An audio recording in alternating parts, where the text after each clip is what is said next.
Antes que me julguem, deixem-me contar-vos como cheguei aqui. As suturas da minha cirurgia ainda estavam frescas quando entrei naquele avião. Lenta, dorida, mas cheia de esperança. Fui eu que paguei esta viagem, um último presente para minha filha, o seu marido e a neta a quem um dia embalei para adormecer. Estávamos em Marrakech, a passear pelas ruas labirínticas do sul, partilhando memórias e o cheiro a especiarias. Depois, uma manhã, acordei num Riad vazio. Sem vozes, sem bagagem, sem passaporte. A minha carteira tinha desaparecido e, na mesa de cabeceira, havia uma nota dobrada que dizia: ela não merece nada. Deixa ficar. Abandonaram-me. Sozinha, num país estrangeiro. Em casa, venderam a minha casa, o meu lar de uma vida, por 650 mil euros para financiar o seu ano sabático. Disseram às pessoas que eu estava a perder a cabeça, que preferia viver com pouco, que merecia as migalhas. Eu não gritei. Não os persegui. Fiz um movimento. Apenas um. E virei o mundo que eles me tinham roubado de cabeça para baixo. Eles pensaram que eu ia desaparecer. Mas agora, são eles que não têm para onde ir. A carrinha parou em frente a um prédio de apartamentos bege, anônimo, que eu não reconheci. Por um momento, pensei que a Helena se tinha enganado na morada. Por que é que estamos a parar aqui? Perguntei, ajustando a minha mala no colo. Depois de 2 meses no centro de reabilitação no Alentejo, tinha sonhado com este momento. O regresso à casa, ao meu jardim em Lagos, aos quartos cheios de memórias do Vicente e das crianças quando eram pequenas. A Helena olhou para mim pelo espelho retrovisor, os seus olhos escuros cheios de uma confusão que parecia ecoar a minha. Dona Sofia, o seu filho deu-me esta morada. Disse que era aqui que a senhora ia ficar agora. O mundo inclinou-se ligeiramente, como se a Terra tivesse mudado a sua órbita sem aviso prévio. Durante 43 anos, vivi na mesma casa, uma vivenda com vista para a Praia do Camilo. A casa que o Vicente e eu compramos quando Miguel tinha 5 anos e ainda se escondia atrás das minhas pernas quando chegavam estranhos. A casa onde plantei o meu primeiro jardim, onde criei os meus filhos, onde segurei a mão do meu marido enquanto ele se despedia deste mundo. Deve haver um engano, murmurei, mas a minha voz soava oca até para mim. A Helena desligou o motor e virou-se para me encarar. Nas últimas 3 semanas, tinha aprendido a apreciar a sua honestidade silenciosa, a forma como não me tratava como se eu fosse frágil só porque tinha tido um AVC menor. Quer que eu ligue ao Miguel? Perguntou ela suavemente. Como se tivesse sido invocado pelas suas palavras, o meu filho apareceu à entrada do prédio. Aos 39 anos, o Miguel ainda tinha aquele sorriso que usava para se safar de tudo desde os 6 anos, mas agora havia algo de diferente nele, algo que eu não conseguia definir. Mãe, exclamou ele, aproximando-se da carrinha com os braços abertos. Estás com um aspecto incrível, o ar do Alentejo fez-te mesmo bem. Ele abraçou-me enquanto eu saía do veículo, mas o abraço pareceu ensaiado, como se ele tivesse praticado o gesto em frente a um espelho. O Miguel sempre fora teatral, mesmo em criança, mas isto era diferente. Isto parecia calculado. Miguel, que lugar é este? Perguntei, apontando para o prédio atrás dele. Pensei que íamos para casa. O seu sorriso vacilou por uma fração de segundo. Bem, mãe, as circunstâncias mudaram enquanto estiveste fora. Tive de tomar algumas decisões. Que tipo de decisões? Ele não respondeu imediatamente. Em vez disso, pegou na minha mala das mãos da Helena e começou a caminhar em direção à entrada do prédio. A Catarina apareceu no átrio, enfiada num vestido branco que provavelmente custava mais do que a minha reforma mensal. O tecido fino agarrava-se às suas ancas de uma forma que ela, sem dúvida, tinha praticado em frente ao espelho. O seu sorriso era ainda mais brilhante que o do Miguel, se é que isso era possível. Sofia, querida, disse ela, beijando as minhas bochechas com lábios que cheiravam a gloss de baunilha. Este lugar é perfeito para ti. Muito mais apropriado para esta fase da tua vida. Fase da minha vida? As palavras pairaram no ar como o fumo de cigarro. O apartamento era pequeno, mas limpo. Um quarto, uma kitnet básica, uma casa de banho microscópica. As janelas davam para um parque de estacionamento, não para o oceano. Não havia espaço para os meus livros, para os meus espécimes marinhos, para as fotografias de 30 anos de investigação. Não havia lugar para a secretária do Vicente, onde eu ainda guardava as suas notas sobre as migrações de baleias. Onde estão as minhas coisas? Perguntei, a minha voz estranhamente calma, apesar do pânico que começava a subir pela minha garganta. Oh, guardamos o essencial, disse a Catarina, agitando uma mão com indiferença. O resto era, bem, tu sabes, tralha acumulada ao longo dos anos. Tralha. 43 anos de vida reduzidos a tralha. Miguel pigarreou. Mãe, senta-te. Precisamos de falar. Sentei-me no sofá pequeno e rígido, a Helena permanecendo de pé perto da porta, como se sentisse que deveria estar pronta para escapar. O Miguel sentou-se à minha frente, inclinando-se para a frente com aquela expressão séria que costumava usar quando era adolescente e tinha partido algo valioso. A casa era demasiado grande para ti, começou ele, especialmente depois do AVC. E a manutenção era muito cara. Os impostos, as obras, a jardinagem. Eu cuidava do meu próprio jardim, interrompi-o. Bem, sim, mas já não podes fazer isso, pois não? A sua voz tinha um tom condescendente que eu nunca tinha ouvido antes. Tenho de ser prático aqui, mãe. Tenho de pensar no teu futuro. Futuro. Outra daquelas palavras que soava diferente quando saía da sua boca. O que é que fizeste, Miguel? A Catarina mexeu-se nervosamente junto à janela, verificando o telemóvel. O Miguel respirou fundo, como se estivesse a preparar-se para saltar de uma falésia. Vendi a. As palavras chegaram como um soco no estômago. Não imediatamente dolorosas, mas como aqueles golpes que te deixam sem ar e a dor chega depois, quando o choque se desvanece. Vendeste o quê? A casa, mãe. Vendi a casa. Era a coisa certa a fazer. O mundo tornou-se muito silencioso. Podia ouvir o zumbido do frigorífico, o trânsito distante, o meu próprio coração a bater nos meus ouvidos. A Helena deu um passo em frente, mas não disse nada. Não podias fazer isso, disse eu finalmente. Não sem o meu consentimento. O Miguel e a Catarina trocaram um olhar. Tecnicamente, podia, disse o Miguel. Tens de te lembrar, mãe, deixe-me uma procuração antes de ires para a reabilitação. Para assuntos médicos e financeiros. Para emergências médicas, sussurrei, para pagar as contas do hospital. Os documentos eram bastante abrangentes, interveio a Catarina. O Miguel teve de interpretá-los da melhor forma possível, dadas as circunstâncias. A forma como ela disse circunstâncias fez a minha pele arrepiar-se, como se eu fosse uma circunstância que tinha de ser gerida. Onde está o dinheiro? Perguntei. Outro olhar entre eles. O Miguel esfregou a nuca, um gesto nervoso que tinha herdado do pai. Bem, havia muitas despesas. As tuas contas médicas, os custos da reabilitação, este apartamento. E a Catarina e eu estamos a investir no nosso futuro. No nosso negócio. O negócio deles. O seu blog de viagens e vídeos do YouTube, os vagabundos de luxo, que estavam prestes a explodir nos últimos 5 anos. Levantei-me lentamente, as minhas pernas ainda um pouco instáveis depois dos meses de reabilitação, mas a minha mente nunca estivera mais clara. Quero ver os documentos, disse eu. A procuração, os papéis da venda, tudo. O Miguel riu-se, mas soou forçado. Mãe, não precisas de te preocupar com isso. Está tudo tratado legalmente. Só tens de te concentrar em recuperar. Quero ver os documentos, repeti, a minha voz mais firme agora. A Catarina suspirou dramaticamente. Sofia, acho que estás a deixar as emoções turvarem o teu julgamento. O Miguel fez o que era melhor para todos. Não podes viver no passado para sempre. O passado, como se 43 anos de vida fossem apenas nostalgia que se devia descartar. A Helena pigarreou suavemente. Dona Sofia, quer que eu fique mais um pouco? Perguntou. Antes que eu pudesse responder, o Miguel interveio. Oh, isso não será necessário.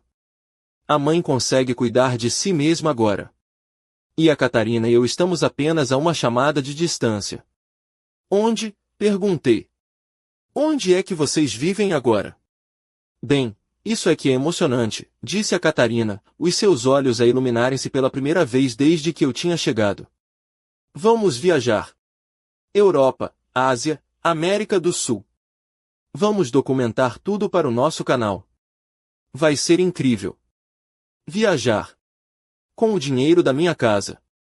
Quando voltarem, disse eu, cuidadosamente, onde vão viver? O Miguel agitou uma mão. Nós safamo-nos. Somos jovens, somos adaptáveis. Não somos como. Ele parou. Como que? Como pessoas que se agarram a casas demasiado grandes que já não conseguem manter, terminou a Catarina por ele. Assenti lentamente, como se estivesse a considerar as suas palavras. Na realidade, estava a calcular. 40 anos como cientista marinho ensinaram-me a observar antes de agir, a recolher dados antes de formar hipóteses. Compreendo, disse eu finalmente. O Miguel pareceu surpreendido com a minha calma. A sério? A sério. Foi um dia longo. Acho que preciso de descansar. Levantaram-se, claramente aliviados por o confronto ter terminado tão rapidamente. O Miguel beijou-me a testa, a Catarina deu-me outro abraço que cheirava a perfume caro, e logo se foram, as suas vozes a desvanecerem-se enquanto caminhavam para o carro. A Helena permaneceu, observando-me cuidadosamente. Está bem? Perguntou. Sentei-me de novo no sofá rígido e olhei em volta para o pequeno apartamento. Não, não estava bem. Mas também não estava derrotada. Helena, disse eu, podia fazer-me um favor? Claro. Podia arranjar-me um computador? Um portátil. E também preciso de encontrar alguns documentos que tenho guardados num cofre no banco. Os seus olhos iluminaram-se com compreensão. Dona Sofia, há alguma coisa que não me está a contar? Sorri pela primeira vez em todo o dia. Um sorriso pequeno, mas real. O Miguel não é o único que sabe planear para o futuro. Naquela noite, depois de Helena se ir embora, sentei-me na escuridão do pequeno apartamento e lembrei-me da última conversa que tive com o Vicente antes de ele morrer. Tínhamos estado a falar sobre o futuro, sobre o que aconteceria depois de ele partir. Sofia, dissera ele, os seus dedos fracos, mas firmes, a segurar a minha mão. O Miguel é um bom rapaz, mas não é forte como tu. Não confundas bondade com sabedoria. Quando chegar à altura, protege-te. Naquele momento, pensei que ele estava a falar de ladrões ou burlões.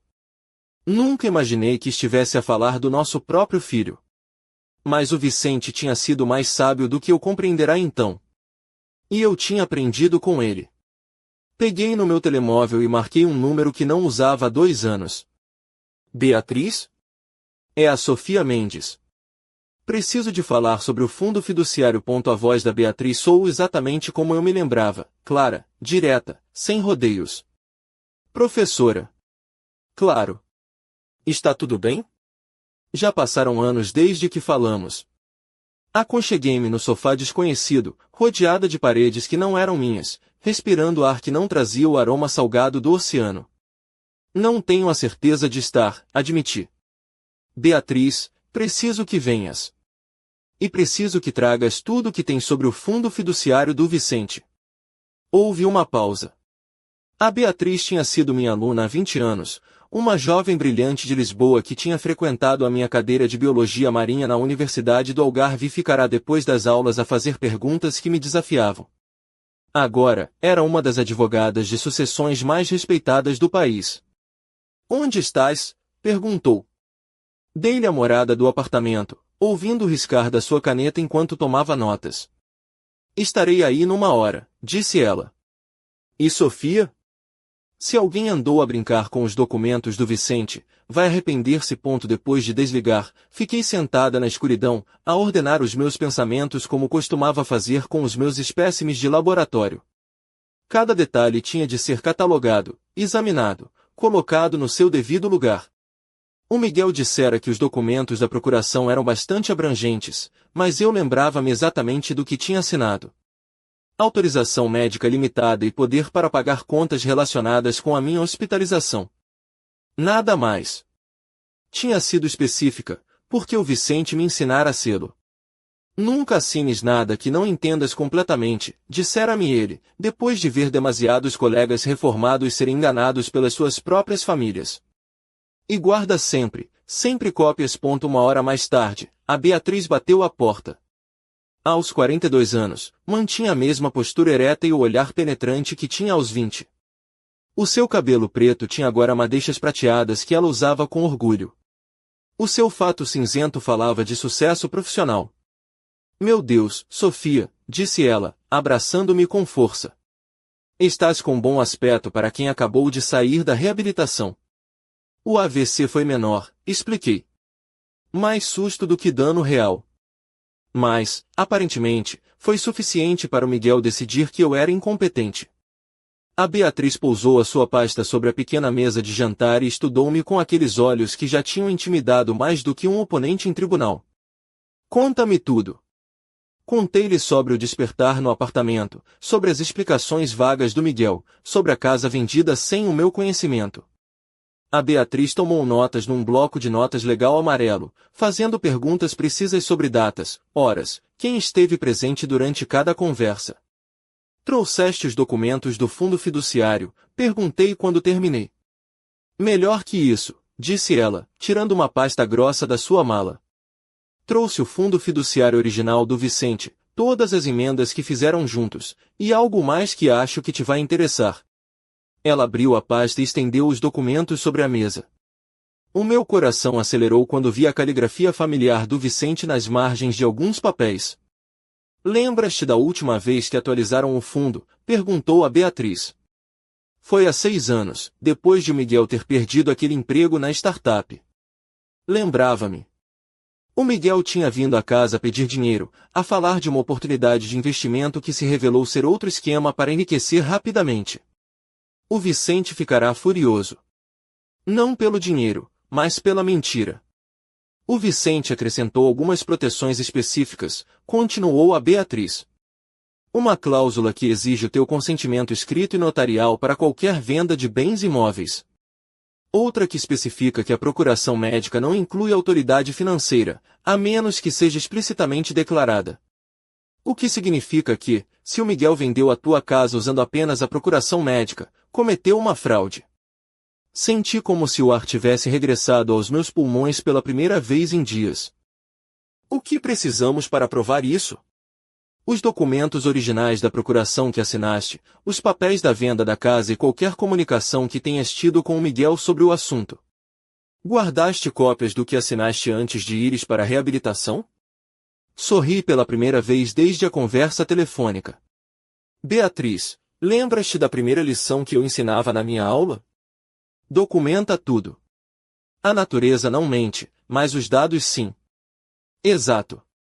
E essa lição não se aplica apenas à ciência. Levantei-me e fui ao pequeno armário do apartamento. No fundo, atrás das poucas roupas que o Miguel e a Catarina tinham considerado essenciais, havia uma caixa de sapatos que, aparentemente, lhes tinha passado despercebida. Lá dentro estava o meu sistema de arquivo pessoal, cópias de todos os documentos importantes, organizadas por data em pastas de manila etiquetadas com a minha caligrafia cuidadosa. Incrível, murmurou a Beatriz enquanto revia os documentos. Aqui está a procuração original, claramente limitada a decisões médicas e ao pagamento de contas hospitalares. E isto, o que é? Perguntei, apontando para um documento que não reconhecia. A Beatriz franziu o sobrolho enquanto lia. É uma adenda à procuração. Datada de uma semana antes de ires para a reabilitação. Amplia a autoridade do Miguel para incluir todos os assuntos financeiros e imobiliários, conforme necessário para o bem-estar da mandante. Eu nunca assinei isso. A assinatura parece ser tua. Peguei no documento e estudei-o cuidadosamente. A assinatura parecia-se com a minha, mas algo estava errado. Olha para o S de Sofia, disse eu a Beatriz. Eu faço sempre uma pequena laçada na parte de cima. Este cai à direito. A Beatriz tirou uma lupa da sua pasta e examinou a assinatura. Tens razão. E olha para a data. Lembras-te onde estavas a 15 de março? Pensei por um momento. Eu já estava na reabilitação. Dei entrada a 10 de março. Então é impossível que tenhas assinado isto nessa data, nesse cartório em Lagos. O telemóvel da Beatriz tocou. Ela olhou para o ecrã e franziu o sobrolho. É o meu investigador particular. Pedi-lhe que fizesse algumas averiguações preliminares sobre a venda da tua casa. Ela atendeu a chamada. O que encontraste, David? Pude ouvir uma voz masculina falar rapidamente do outro lado. O rosto da Beatriz endureceu gradualmente. Compreendo. Sim, documenta tudo. Precisamos de fotografias, datas, qualquer testemunha que possas encontrar. Ela desligou e olhou para mim com uma expressão que eu reconheci dos seus dias de estudante, quando tinha descoberto algo particularmente fascinante ao microscópio. Sofia, a tua casa foi posta à venda a 18 de março. 3 dias depois de supostamente teres assinado essa adenda.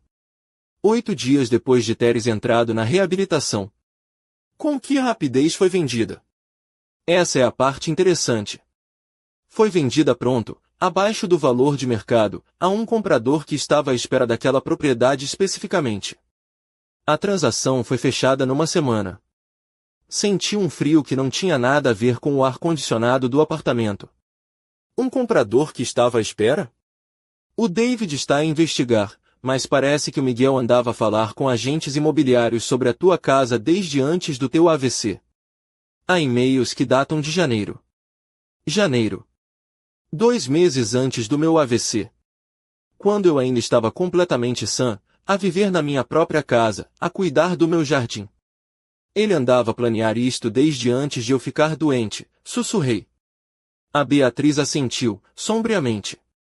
Parece que o teu AVC foi uma oportunidade, não o catalisador. O telemóvel voltou a tocar. Desta vez, era um número local que eu não reconheci. Dona Sofia? Sou eu, o Joaquim. O seu vizinho. Joaquim. O meu doce vizinho viúvo que tinha cuidado do meu jardim enquanto eu estive fora. Joaquim, como conseguiu este número? A Helena deu-mo. Dona Sofia, preciso de falar consigo. Há coisas que precisa de saber sobre o que aconteceu enquanto esteve fora. Pode vir aqui? Já estou a caminho. 20 minutos depois, o Joaquim estava sentado na minha pequena sala, a segurar uma pasta de manila e com um ar mais zangado do que eu alguma vez o tinha visto. Dona Sofia, eu tirei fotos, disse ele, sem rodeios. Da placa de vende-se, dos trabalhadores esvaziarem a sua casa, do Miguel e da Catarina a dirigirem tudo como se fossem os donos do mundo. Ele abriu a pasta e estendeu uma série de fotografias sobre a mesa. O meu coração apertou-se ao ver imagens de estranhos a carregar os meus móveis, os meus livros, as minhas memórias. Esta é de 20 de março, disse ele, apontando para uma foto do Miguel a falar com um homem de fato. E esta é do dia 22, quando puseram a placa de vendido. 4 dias, perguntou a Beatriz. Vendeu-se em 4 dias? Menos que isso, disse o Joaquim. A placa de vende-se apareceu numa sexta-feira. Na terça, já estava vendida. A Beatriz e eu trocamos olhares. Joaquim, perguntei cuidadosamente, ouviu alguma conversa entre o Miguel e os compradores? Melhor que isso, disse ele, um sorriso amargo a substituir a sua expressão séria. Eu gravei-os. Ele tirou o telemóvel e tocou no ecrã. Imediatamente, a voz do Miguel encheu o pequeno apartamento. Não, ela não vai ser um problema. Está na reabilitação, tenho procuração total. A casa está livre de quaisquer ônus. E depois da venda? Perguntou uma voz masculina desconhecida. Depois da venda, ela já estará confortavelmente instalada num sítio mais apropriado para a idade dela. Acredite, isto é o melhor para todos. O Joaquim parou a gravação. Há mais, disse ele. Muito mais. A Beatriz inclinou-se para a frente. Joaquim, estaria disposto a testemunhar sobre o que viu e ouviu? Minha senhora, estive à espera que alguém me perguntasse. O que eles fizeram à dona Sofia não está certo. E todo o bairro sabe disso. Naquela noite, depois de o Joaquim e a Beatriz se irem embora, sentei-me com todos os documentos espalhados à minha frente. A evidência era clara. O Miguel tinha falsificado a minha assinatura, tinha mentido aos compradores, tinha esvaziado a minha casa enquanto eu estava vulnerável na reabilitação. Mas, mais do que a traição legal, era a traição pessoal que me doía. Este era o menino que eu tinha consolado durante os pesadelos, que tinha ensinado a andar de bicicleta, que tinha carregado nos braços quando ele chorava pela morte do pai. Peguei no meu telemóvel e marquei o número da Helena. Dona Sofia, está tudo bem? São quase 11 da noite. Helena, preciso de lhe pedir uma coisa. Algo que pode ser complicado. Diga. Podia arranjar-me informações sobre as despesas recentes do Miguel e da Catarina? As redes sociais deles, os cartões de crédito, se possível. Qualquer coisa que mostre em que gastaram o dinheiro da minha casa. Houve uma pausa. Dona Sofia, tem a certeza de que quer saber? Tenho a certeza. Está bem. Mas, Dona Sofia, eu já sei parte da resposta. A Catarina tem publicado fotos da sua nova vida no Instagram. Hotéis caros, restaurantes de 5 estrelas, roupa de marca. E ontem, publicou uma coisa do aeroporto. Vão para a Tailândia. Tailândia. Com o dinheiro da minha casa. Estavam a viver a vida que sempre quiseram, enquanto eu me sentava num apartamento de um quarto, rodeada de evidências da sua traição. Mas, enquanto olhava para os documentos espalhados sobre a mesa, senti algo que não sentia há dias. Esperança. Não a esperança cega de que tudo se resolveria magicamente, mas a esperança fria e calculada de uma cientista que tinha encontrado exatamente a evidência de que precisava para provar a sua hipótese. Amanhã, disse eu às paredes vazias do apartamento, amanhã começamos a resolver isto. E, pela primeira vez desde que regressar a Lagos, dormi profundamente. A manhã seguinte chegou com o som do meu telemóvel a vibrar insistentemente sobre a mesa de cabeceira. Eram 6 da manhã, demasiado cedo para chamadas sociais. O número era internacional. Mãe? A voz do Miguel soava distante, com aquela qualidade metálica das chamadas internacionais baratas. Podes falar? Sentei-me na cama, completamente desperta apesar da hora adiantada. Estou aqui, Miguel. Há um problema, disse ele, e pela primeira vez em anos, ouvi genuína preocupação na sua voz. Os meus cartões de crédito foram recusados ontem à noite. E a minha conta do PayPal está congelada. Sabes alguma coisa sobre isto? Sorri na escuridão do pequeno apartamento. Por que é que eu saberia alguma coisa sobre os teus problemas financeiros, Miguel? Bem, porque, tecnicamente, alguns desses fundos vinham do fundo fiduciário e pensei que talvez tivesses, não sei, feito alguma coisa. Ah, aí estava. A admissão de que ele tinha estado a usar o dinheiro do fundo fiduciário sem autorização. Que tipo de alguma coisa poderia eu ter feito, Miguel? Afinal, sou apenas uma velhota confusa que vive num apartamento que os filhos escolheram para ela. Houve uma longa pausa. Mãe, não soas nada confusa. Não, Miguel. Não estou.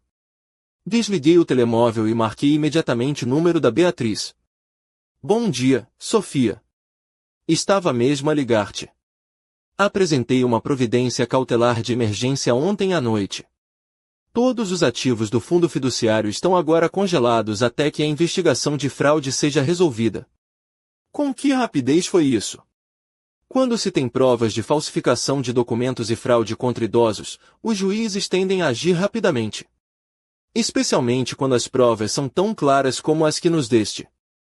Levantei-me e fui à pequena janela, olhando para o parque de estacionamento onde, poucos dias antes, esperava ver o meu jardim. Qual é o próximo passo? Agora, documentamos tudo. Cada despesa que eles fizeram com teu dinheiro, cada mentira que disseram, cada passo em falso que deram. E, Sofia, há mais uma coisa que precisas de saber. O quê? Contactei o agente imobiliário que tratou da venda da tua casa.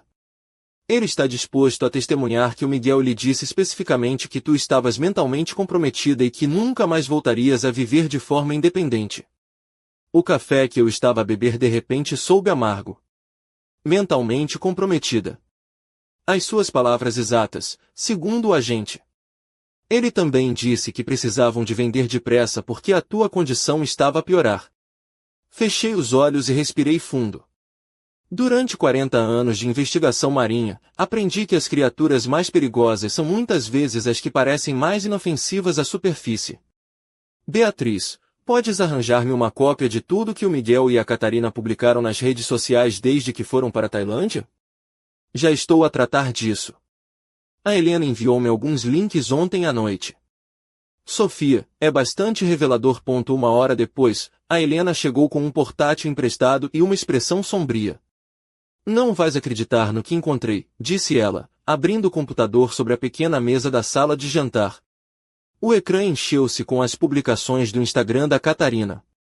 Foto após foto de refeições extravagantes, suítes de hotel de luxo, copos de champanhe contra pores do sol tropicais. Mas foram as legendas que me fizeram tremer. A viver a nossa melhor vida. Hashtag sem fardos. Hashtag liberdade financeira. Hashtag viagens de sonho. Finalmente livres para perseguir os nossos sonhos. Às vezes, tens de tomar decisões difíceis para o bem de todos. Vida nova, sem arrependimentos.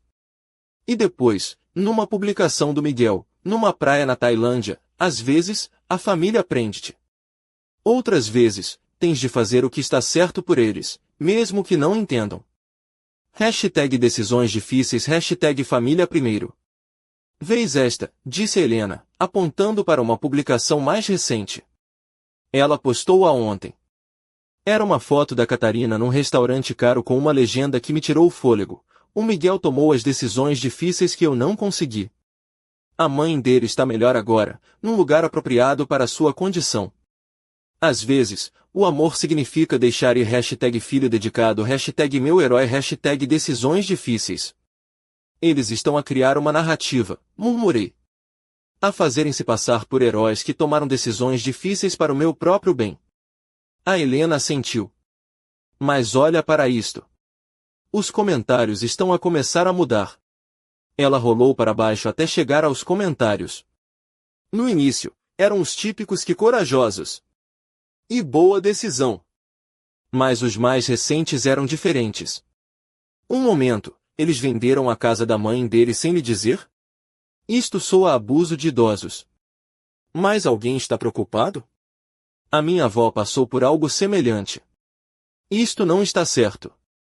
Como é que eles podem estar de férias com o dinheiro da casa dela enquanto ela vive num apartamento?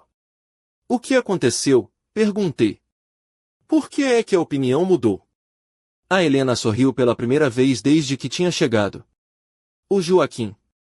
Acontece que ele tem alguns amigos no bairro que são muito ativos nas redes sociais. E quando eles começaram a partilhar a verdadeira história sobre o que te aconteceu, bem, a internet pode ser muito justiceira quando se trata de abuso de idosos. Meu telemóvel tocou. Era a Beatriz. Sofia, estás a ver as redes sociais? Estou nisso agora. Bem, há mais. Um repórter do Correio da Manhã contactou-me esta manhã. Aparentemente, alguém lhes deu a dica sobre a história. Querem fazer uma entrevista. Sobre o que, especificamente? Sobre o aumento da fraude contra idosos em Portugal, usando o teu caso como exemplo. Sem mencionar nomes específicos, claro. A menos que tu queiras. Pensei por um momento. Toda a minha vida, preferi a privacidade, o trabalho silencioso no laboratório, o cuidado discreto do meu jardim. Mas talvez fosse a altura de fazer barulho. Agenda a entrevista, disse eu. Mas quero que seja na minha antiga casa. Na tua antiga casa, Sofia? Não acho que tenhas acesso. Terei ponto naquela tarde, enquanto a Helena trabalhava a documentar mais provas no portátil, o meu telemóvel tocou novamente. Desta vez, era um número que não reconheci, mas a voz era familiar. Dona Sofia Mendes? Fala David Martins, do Correio da Manhã. A sua advogada disse-me que estaria disposta a falar sobre a sua experiência com fraude contra idosos. Estou disposta a falar sobre a verdade, Sr. Martins. Podíamos encontrar-nos amanhã? Gostaria de fazer isto corretamente. Claro.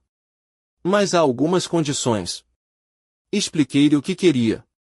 A entrevista tinha de ser na minha antiga casa, em frente ao jardim que eu tinha cuidado durante 40 anos. Queria fotografias do que se tinha perdido, não apenas do que me tinham dado como substituto. Isso pode ser difícil de arranjar, disse ele. Tem permissão dos novos proprietários? Terei. Depois de desligar, marquei um número que tinha encontrado nos documentos da venda. Sr. Shen? Fala Sofia Mendes. Acho que o senhor comprou a minha casa. Houve uma pausa. Dona Sofia. Não sabia como contactá-la. Temos estado muito preocupados desde que soubemos das circunstâncias da venda. O que quer dizer?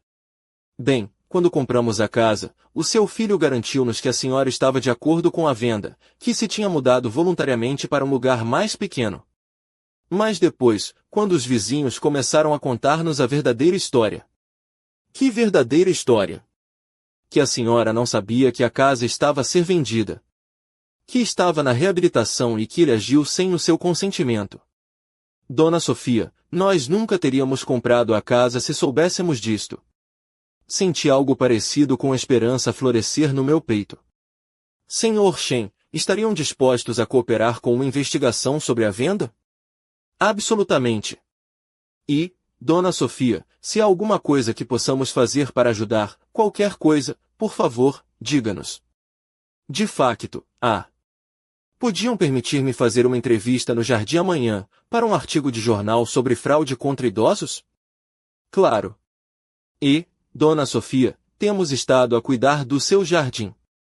Esperávamos que um dia pudesse vir vê-lo naquela noite. Enquanto revia os últimos documentos que a Beatriz tinha preparado para o caso, o meu telemóvel vibrou com uma notificação de mensagem de texto. Era de um número internacional. Mãe!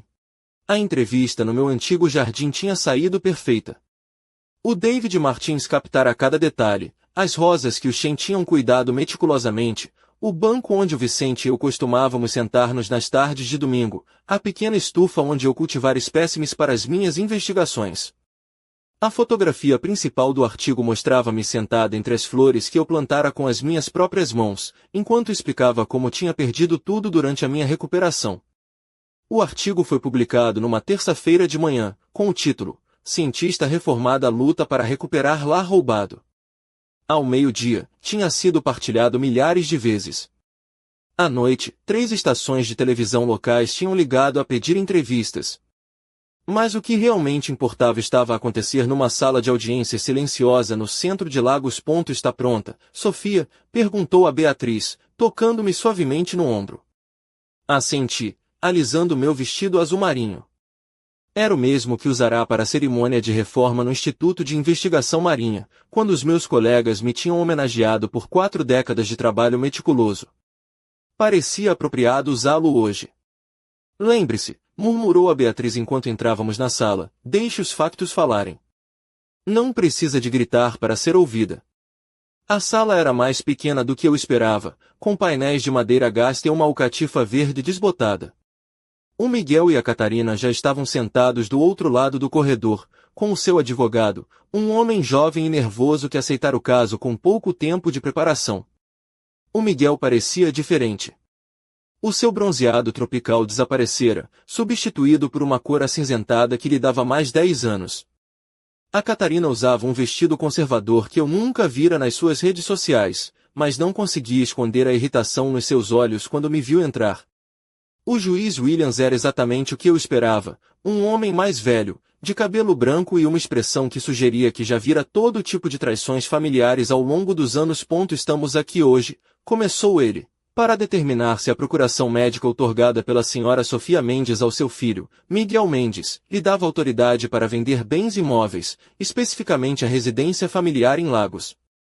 A Beatriz levantou-se primeiro, apresentando nosso caso com a precisão de um cirurgião. Mostrou os documentos originais da procuração, claramente limitados a decisões médicas. Apresentou a adenda falsificada, com a sua análise forense da assinatura.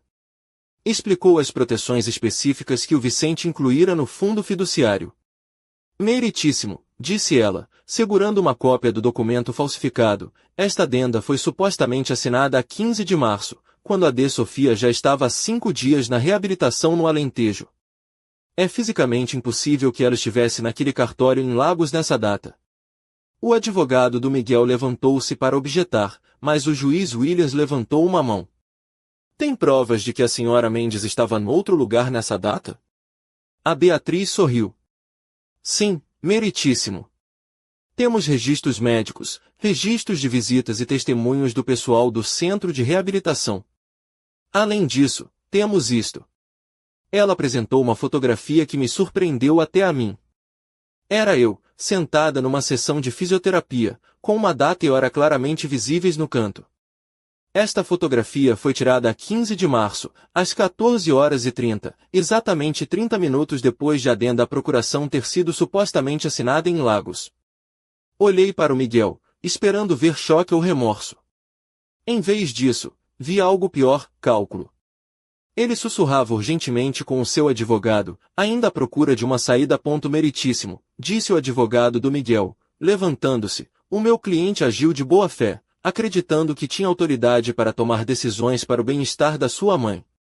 A senhora Mendes tinha sofrido um AVC e havia preocupações genuínas sobre a sua capacidade para cuidar de uma propriedade tão grande. Pode documentar essas preocupações? Perguntou o juiz. Bem, o meu cliente pode testemunhar sobre as conversas que teve com os médicos da sua mãe. Está disposto a testemunhar sob juramento que os médicos da senhora Mendes recomendaram a venda da sua casa? Houve uma longa e desconfortável pausa. Meritíssimo, podemos chamar os médicos, se for necessário. Excelente ideia, disse o juiz. Entretanto, prossigamos com o testemunho que temos disponível. A Helena foi a primeira a testemunhar. Com a sua voz suave mais firme, descreveu o meu estado mental durante as semanas após o meu regresso da reabilitação. A D. Sofia estava completamente lúcida, disse ela. Confusa com a situação, claro, mas mentalmente arguta. Lembrava-se de detalhes específicos sobre documentos que assinará, datas, conversas. Não havia qualquer indicação de deterioração cognitiva. O Joaquim foi o seguinte.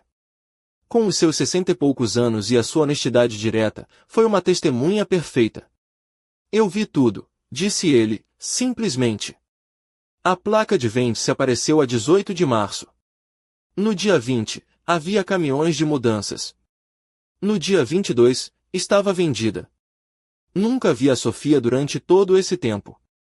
E acreditem, em 40 anos a sermos vizinhos, a Sofia nunca tomou uma decisão importante sem falar comigo primeiro.